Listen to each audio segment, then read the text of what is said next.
Over the last 5 years, hybrid cars have grown from a small niche market to now account for a third of all new cars sold in Britain. So today I'm going to give you a quick plain English guide to the three main hybrids you can buy. That's mild hybrid, hybrid and plug-in hybrid. And to do that, I've grabbed three cars from the Motorpoint forecourt: the Ford Puma, Lexus RX450h and Mini Countryman.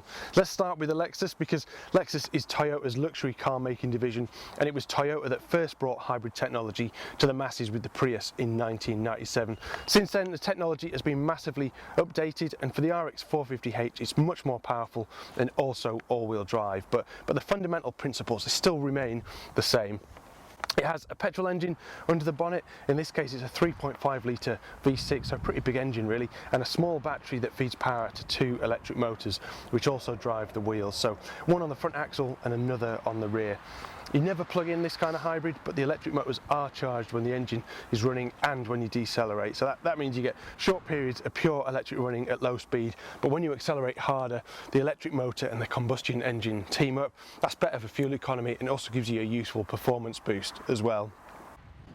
Now the next step is the plug-in hybrid, as shown here by the Mini Countryman. So not all Countrymans are plug-in hybrids, but this one is, and the technology works much the same as a regular hybrid, but the plug-in moves a step further towards being a pure electric vehicle.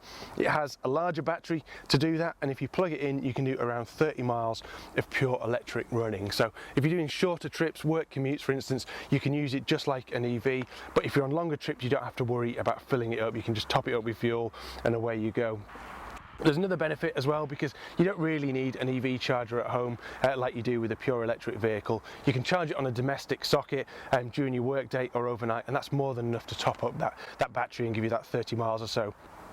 Now the most recent addition to the hybrid family is the mild hybrid, as illustrated here by the Ford Puma. This is the hybrid technology that's really going mainstream at the moment, because it simply adds a small battery and a small motor called an integrated starter generator to a regular petrol or diesel engine. You don't plug it in, and a mild hybrid never runs on pure electric power alone because the motor doesn't drive the wheels. Instead it helps the engine when you're pulling away, and sometimes lets the engine coast, for instance when you're rolling up to the traffic lights, but the driving experience doesn't really feel any different.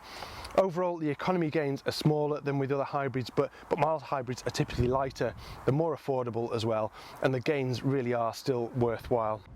So hopefully that gives you a better idea of the different kinds of hybrid when you're browsing on motorpoint.co.uk. So thanks for watching, and if you like this, please remember to follow us on social media for all the latest updates.